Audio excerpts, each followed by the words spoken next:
Bonjour à tous. Dans cette vidéo, je vais vous raconter une histoire qui va vous prouver que la connaissance de soi est le premier pas vers la réussite personnelle et professionnelle. Et vous allez comprendre pourquoi votre croyance en vous et en votre potentiel sont des valeurs inestimables que vous pouvez mettre à profit pour atteindre tous vos objectifs. Et comme je le répète souvent sur cette chaîne, toutes les histoires que je vous présente ont pour but de vous motiver au maximum pour améliorer votre situation financière, quel que soit votre âge, votre origine, votre situation familiale ou professionnelle. Alors n'hésitez pas à regarder d'autres histoires dans la playlist et surtout, restez jusqu'à la fin de cette vidéo pour découvrir cette histoire et connaître le rapport qui existe entre vous et un billet de 100 euros.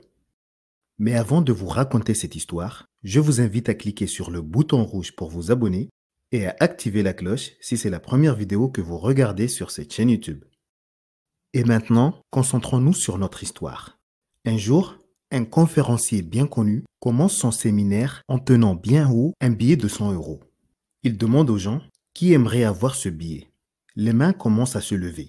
Alors il dit, je vais donner ce billet de 100 euros à l'un d'entre vous, mais avant, laissez-moi faire quelque chose avec. Il chiffonne alors le billet avec force et il demande, est-ce que vous voulez toujours ce billet? Les mains continuent à se lever. Il jette le billet froissé par terre et saute à pieds joints dessus, l'écrasant autant que possible et le recouvrant des poussières du plancher. Ensuite, il demande, qui veut encore avoir ce billet? Évidemment, les mains continuent de se lever. Alors il dit, mes amis, vous venez d'apprendre une leçon. Peu importe ce que je fais avec ce billet, vous le voulez toujours, parce que sa valeur n'a pas changé. Il vaut toujours 100 euros. Alors pensez à vous, à votre vie, parce que plusieurs fois dans votre vie, vous serez froissé, rejeté, souillé par les gens ou par les événements. Vous aurez l'impression que vous ne valez plus rien, mais en réalité, votre valeur n'aura pas changé aux yeux des gens qui vous aiment. La valeur d'une personne ne tient pas à ce que l'on a fait ou pas. Vous pourrez toujours recommencer et atteindre vos objectifs car votre valeur intrinsèque est toujours intacte. Vous savez, la seule fois que l'idée du suicide m'a traversé l'esprit, je me suis rendu compte que mon image de moi-même était devenue très mauvaise. Qu'une pensée de cette nature puisse surgir à ma conscience m'inquiétait. Je décidai donc de réfléchir à tout ce que j'avais réalisé de positif dans ma vie. Je plongeai dans mes archives pour en extraire aussi bien mes certificats, mes diplômes, les commentaires de mes professeurs et de mes patrons, et même mes bulletins de salaire. Cette épée classeur de mes réussites me permit de redémarrer une carrière brillante après une séparation douloureuse et une mise en sommeil de ma société pour cause d'échecs. C'est encore un exemple de la faculté de notre esprit à ne voir que le négatif. Je me percevais comme sans valeur à cause de mes échecs, sans voir tout ce que j'avais réalisé et tout ce dont j'étais capable. J'ai remarqué que lors des séminaires de développement personnel, l'un des exercices les plus riches est de partager des petits papiers sur lesquels on écrit ce que l'on apprécie chez chacun. Et la surprise, c'est qu'on se découvre des qualités réelles auxquelles on n'a jamais pensé. Cela augmente la confiance en soi. D'ailleurs, avoir confiance en quelqu'un, c'est le connaître, l'apprécier, voir ses qualités, ses côtés positifs et se fier à lui. Mais pourriez-vous avoir confiance en quelqu'un que vous critiquez tout le temps? Une personne dont vous ne voyez que les aspects négatifs et les défauts? Certainement pas. Eh bien, cette personne, c'est vous. Par votre dialogue extérieur, vous remplacez les injonctions de vos parents, comme par exemple « ne fais pas ci, ne fais pas ça, tu aurais dû » ou encore « que vont-ils penser de toi ?» En fait, vous avez un gendarme et un critique dans votre tête. Le rôle de gendarme est la répression. Et le rôle de la personnalité critique est juste le contraire, c'est l'expression. En fait, la répression empêche vos possibilités latentes de s'exprimer.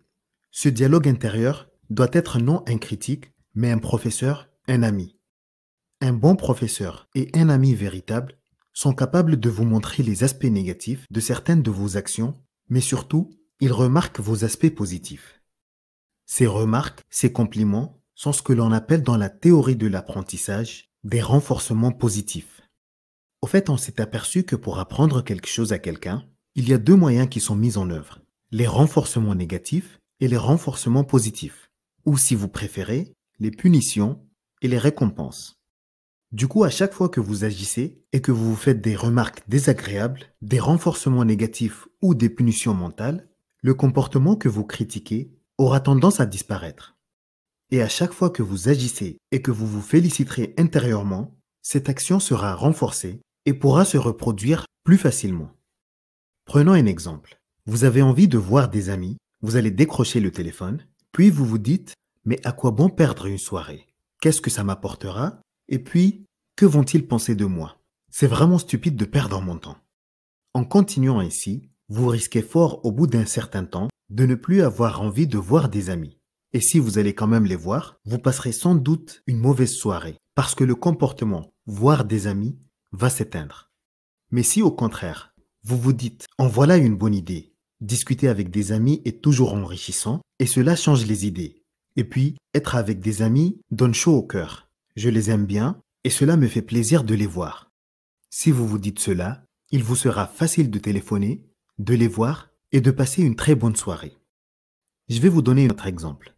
Disons que vous voyez un de vos projets échouer. Vous vouliez gagner un concours de chant amateur par exemple, et vous finissez avant-dernier. Vous pouvez vous dire « C'est bien fait, ça m'apprendra à essayer de chanter alors que j'en suis incapable et j'ai été ridicule devant tout le monde avec ce trac qui me prive de tous mes moyens et en plus, j'ai fait un couac. Quelle horreur! Quelle expérience désagréable! Je pense que désormais, je ne prendrai plus ce genre de risque. » Sachez que cette façon de penser est critique et négative. Elle sape votre confiance en vous, alors que vous auriez pu au contraire vous dire « Bien sûr, j'ai eu un couac, le trac, et j'ai fini avant-dernier, mais cela prouve seulement que j'ai encore à apprendre. À part ce couac, je me suis bien souvenu de mon texte, j'ai été jusqu'au bout, ce qui est bien. En plus, j'ai eu le courage de me présenter, c'est une bonne expérience. Voyons que puis-je en tirer pour la prochaine fois. » Au fait, dans toutes les circonstances de la vie, on peut se lamenter ou se réjouir. Quelqu'un de malade se sentira frappé par le sort, un autre en profitera pour lire et remerciera son corps de réagir à temps pour le prévenir que quelque chose ne va pas. En créativité, on apprend que toute difficulté, tout problème est une opportunité, un défi. D'ailleurs, l'image classique que vous pouvez garder en tête est celle de la bouteille à moitié consommée. L'un dit « Elle est déjà à moitié vide » et l'autre répond « Ah non, elle est encore à moitié plein ». Si vous apprenez à chercher le positif en vous, à le cultiver, vous le renforcerez. Ce sera un acquis sur lequel vous pouvez compter. Parce que quelqu'un qui a de l'assurance et de la confiance en lui est simplement une personne qui estime avoir suffisamment réussi par le passé pour avoir confiance en ses succès futurs. Maintenant que vous connaissez l'importance des pensées positives, que vous savez que vous êtes le seul à pouvoir modifier vos croyances et que vous êtes bien conscient que votre valeur est inestimable, je vous encourage sincèrement à tout donner pour libérer votre plein potentiel et à ne rien lâcher parce que je suis vraiment convaincu que si vous croyez en vous et que vous le voulez réellement, vous pourrez atteindre tous vos objectifs. Je vous propose également de télécharger votre exemplaire gratuit des 4 piliers d'une vie prospère, un e-book qui contient plein de conseils qui vous seront très utiles. Vous trouverez le lien de l'e-book dans la description. Merci d'avoir regardé cette vidéo. Dites-moi ce que vous en pensez dans les commentaires. N'hésitez pas à mettre un pouce bleu, à partager et à vous abonner à ma chaîne YouTube. Et surtout, n'oubliez jamais que peu importe votre âge, que vous ayez 15, 20, 35 ou même 70 ans, vous pouvez toujours devenir une meilleure version de vous-même. À très bientôt.